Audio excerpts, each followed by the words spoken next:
Céline Scrap. Alors aujourd'hui, nous allons réaliser des petites boîtes qui pourront décorer vos tables de fête, puisque les fêtes de Pâques s'en viennent à grands pas. Et puis ensuite, au mois de mai, au mois de juin, souvent on a des rassemblements de famille ou d'amis. Et c'est toujours sympa de décorer sa table avec une petite gourmandise, une petite fantaisie. Pour réaliser ces fantaisies, j'ai utilisé l'enveloppe Punchboard qui vous sert à faire des enveloppes, mais pas que. Si cela vous intéresse, si vous souhaitez voir le tutoriel de ces boîtes, alors je vous invite à me suivre. Alors, pour réaliser cette boîte, nous allons avoir besoin de papier design. Donc moi, j'ai décidé d'utiliser le papier design Partagez ce que vous aimez. Donc en fait, c'est un papier qui est disponible en page 30, en feuille 30,5 par 30,5 cm, comme ceci. Voilà, recto, verso. Vous pourrez aussi réaliser ça dans du papier de format A4. Quoi qu'il en soit, il vous faudra, pour réaliser cette boîte, découper du papier donc, de 14,85 cm par 10,5 cm. Vous allez être obligé de le mesurer pour les feuilles 30-30, mais si vous avez une feuille A4, il vous suffit de la couper en 4. Et vous avez déjà 4 bases pour réaliser vos boîtes. Donc aujourd'hui, je vais utiliser ce papier-là. Vous aurez aussi besoin d'une chute de papier murmure blanc. Pour réaliser donc l'étampage, les étiquettes et le petit rond ici, j'ai utilisé tout d'abord le set Fable Friends. Voilà, qui permet en fait de récupérer ces petits canetons. La perforatrice étiquette et la perforatrice rond 3/4 de pouce. Vous aurez aussi besoin soit de votre massicot afin de réaliser les pliages ici, soit de votre table à pliage comme ceci. Donc moi je vais utiliser cette planche à pliage. Alors vous allez positionner votre papier design en position paysage, donc la plus grande longueur qui repose sur le bord. Si vous réalisez vos pliages avec votre massicot, c'est la même chose. Vous allez le positionner de cette façon-là. Donc, les mesures que je vais vous donner ici sont des mesures en pouces. C'est pareil, votre massicot contient aussi, est aussi gradué en pouces, en inch. Je vous donnerai les mesures en centimètres sur mon blog. Ainsi, donc vous aurez les deux systèmes métriques. Quoi qu'il en soit, si vous réalisez votre projet en pouces, vous restez en pouces du début jusqu'à la fin. Si vous réalisez en centimètres, vous restez en centimètres du début jusqu'à la fin. Il est inutile et source d'erreur finalement de transposer les pouces en centimètres. Voilà, donc ceci étant, nous sommes partis pour réaliser les plis. Donc vous allez réaliser un pli A. Donc sur le stylet qui est fourni avec cette planche, je vous mettrai évidemment toutes les coordonnées en dessous ma vidéo Ça, si vous êtes intéressé, vous pourrez les commander. Vous avez deux pointes, une pointe fine, une pointe plus grosse. Donc je vais utiliser la pointe fine pour réaliser le marquage pour cette fois-ci. Donc vous allez faire un pli à 1/4, à 2,5, ensuite à 3/4, puis à 5. Je vous montre. Donc, j'ai réalisé un pli à 1/4, à 2,5, à 3/4, puis à 5. Je tourne la feuille dans le sens des aiguilles d'une montre et vous allez réaliser un pli à 1,5, 1, 1,5 et 2/3.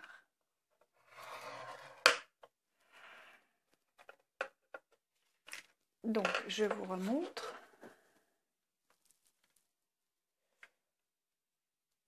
Ici, vous avez le pli à 1,5, puis 1, puis 1,5, puis 2/3 ici. Voilà. Une fois que vous avez réalisé ça, cette partie-là, donc la partie la plus grande, la plus large, vous allez devoir la couper, je dirais d'1 centimètre, puisqu'en fait, ce seront vos rabats qui seront au fond de votre boîte, ici. Si vous ne les coupez pas, vous allez être gêné pour faire le rabat. Donc je prends mon lasso.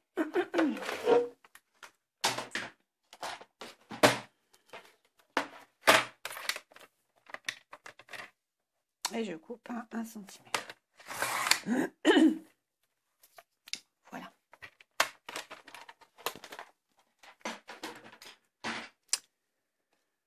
Ensuite, avec ma paire de ciseaux, je vais couper. Donc, je vais couper sur la partie basse, c'est-à-dire la partie pour laquelle vous avez vous n'avez pas les 3 premières rayures. Là, vous avez la rainure à 1,5 pouce, à 1 pouce, à 1 pouce et demi. Nous allons couper sur la partie basse, celle que nous venons de couper au massicot. Donc en fait, ce que l'on va faire, c'est qu'on va dégager les languettes du fond pour pouvoir les rabattre. Donc c'est vraiment la partie la plus large. Voilà. Donc on dégage le pli.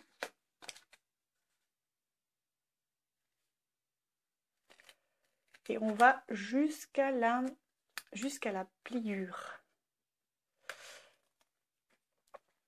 Une chose qui aurait été peut-être intelligente à faire, ça aurait été de marquer les plis.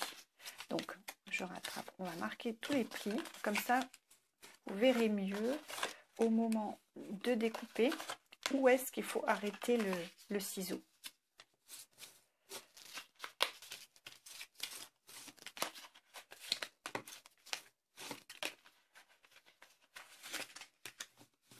Voilà. Donc là, c'est plus visible. Alors, je coupe un peu légèrement en biais afin de pouvoir bien positionner les rabats et qu'ils ne se chevauchent pas et ainsi la boîte va réellement se fermer et vous faire des angles droits à ce niveau-là.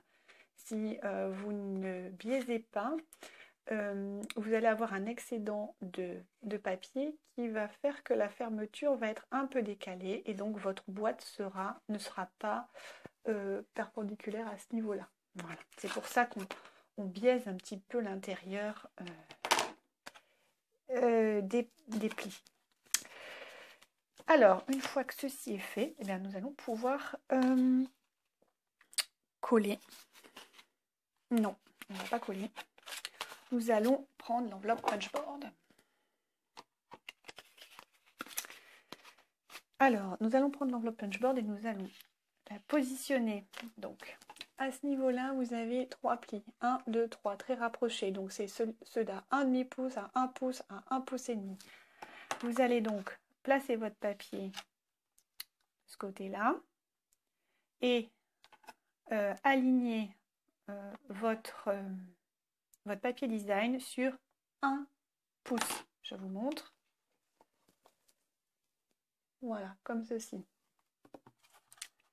Et vous perforez. Voilà, ça vous fait une première perforation. Vous allez replier et mettre dans votre enveloppe, sous votre perforatrice, votre poinçon, et vous allez perforer. Alors attention, moi j'ai un papier qui est très épais et donc je vais probablement faire bouger la caméra. Voilà, et vous obtenez un deuxième poinçon. Et on continue ainsi de suite jusque là.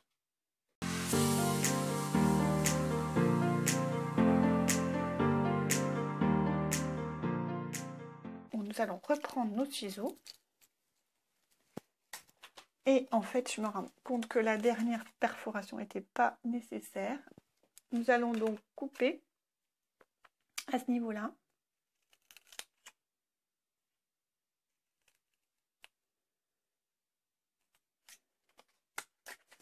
Voilà, pour dégager cette partie-là. Et s'en vient le moment de coller. Donc, vous déposerez de la colle ici. Et là.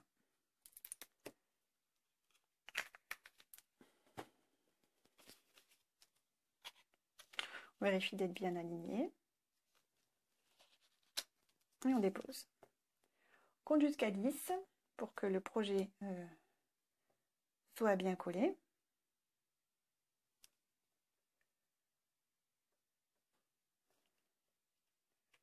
Voilà. Et ensuite, on n'a plus qu'à rabattre les onglets.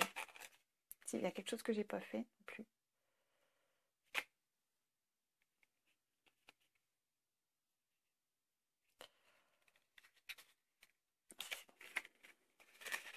Donc il est important de bien faire les plis avant, de bien marquer les plis avant de plier la boîte. Voilà, puisqu'ensuite c'est cette partie-là qui va faire le goulot et s'étrangler avec le petit ruban. Voilà, donc on est parti pour le collage.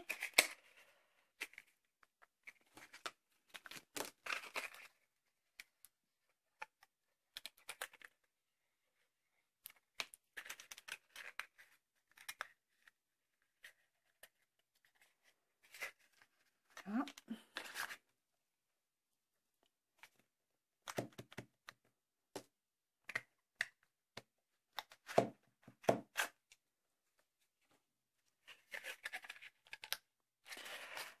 Une fois que ceci est prêt, eh bien, on peut mettre la garniture. Moi, j'avais acheté ça dans un magasin il y a un certain temps et je trouve ça rigolo parce que ça fait comme un nid. Voilà, donc hop, on met sa garniture, on met son œuf qui rentre parfaitement dedans. Tac.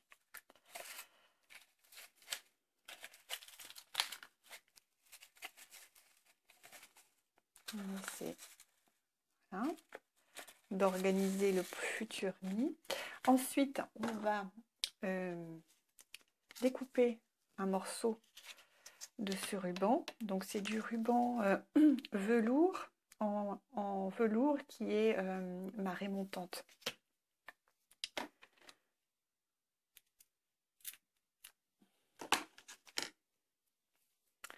Voilà, donc ça, nous aurons besoin de ça, et nous allons surtout avoir besoin de faire les étiquettes. Donc pour réaliser les étiquettes, j'ai utilisé ce set-là. Nous allons utiliser le vœu. On peut utiliser Happy Spring ou on peut utiliser Easter Greetings. Ou voilà, donc je vais peut-être prendre pour changer Happy Springs.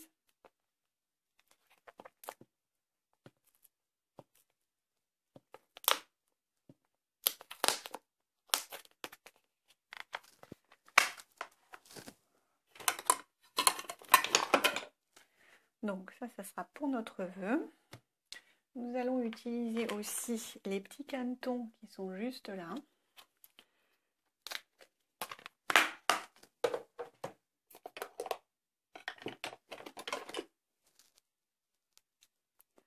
Et nous allons les ancrer en memento. Alors, je vais commencer par l'étiquette. Donc, je prends ma chute de papier.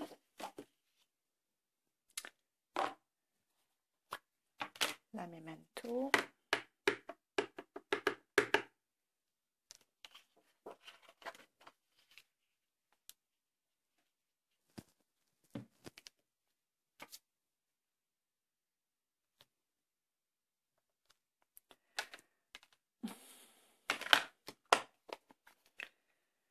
Et je continue avec les petits canetons. Mais là, je vais avoir besoin uniquement de leur tête. Voilà.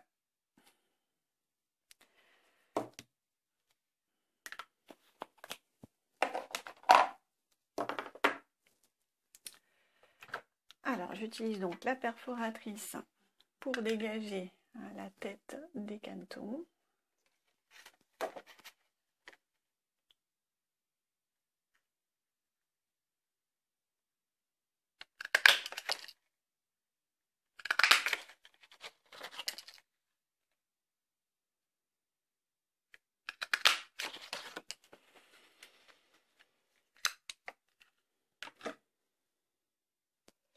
Et donc ensuite, pour découper mon vœu, j'utilise une perforatrice qui était dans le catalogue automne-hiver, qui s'appelait perforatrice, c'est la perforatrice tradition de Noël. Mais vous pouvez aussi utiliser la perforatrice étiquette mignonne, elle a exactement le même format. Donc la perforatrice étiquette mignonne, je vous mettrai aussi le lien en dessous, sous la vidéo. Voilà. Une fois que ceci est fait, nous allons décorer, colorier les petits canetons. Donc pour cela, j'ai utilisé le duo avec les Stampin' Blends Mélodie de Mangue. Comme par rapport aux couleurs qui sont déjà sur ce papier design, j'ai utilisé aussi le duo qui s'appelle Macaron à la menthe. Et je peux aussi utiliser le duo vert olive. Donc vert olive qui est ici. Voilà, et comme ça on aura un très joli coordonné. Alors c'est parti.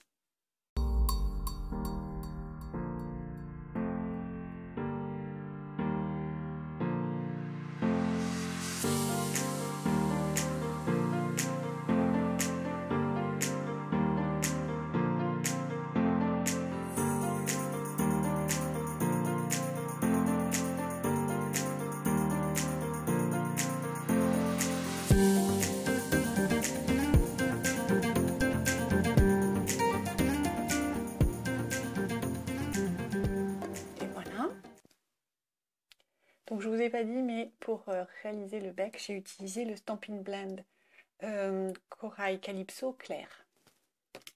Voilà. Donc les autres, bien, je les garderai pour d'autres projets. J'ai juste à percer un petit trou ici, au milieu, faire passer le ruban. Et nous avons donc tous les éléments pour assembler la boîte. Alors. Ah oui, j'oubliais, avant, nous allons coller le petit caneton sur l'étiquette. J'utilise les dimensionneurs.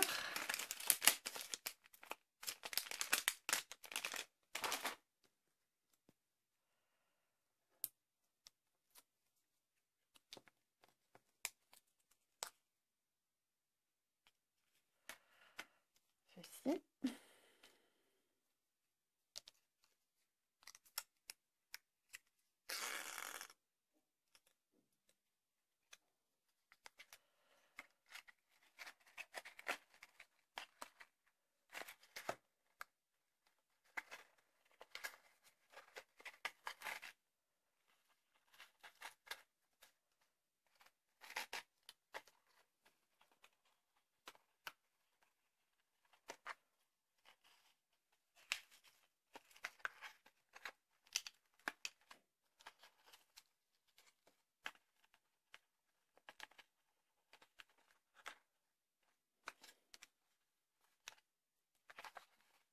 fois-ci, nous allons pouvoir recouper. Il ne reste plus qu'à ajouter un petit poussin dans son nid. Ça, c'est des petits poussins que j'avais achetés dans des magasins de loisirs créatifs pour 3 francs 6 sous.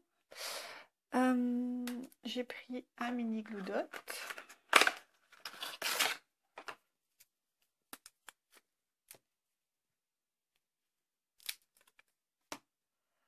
Voilà. Et votre petite réalisation est terminée. Voilà. Donc, on peut en faire beaucoup. Ça prend pas énormément de temps. Moi, j'en ai fait une belle quantité. Je vais probablement en envoyer à tous mes proches, tous mes amis. C'est rigolo, ça permet aussi de faire le changement. Et puis ce petit canard est vraiment mignon. Voilà, j'espère que cette vidéo vous aura plu et je vous souhaite une belle journée. Bye bye!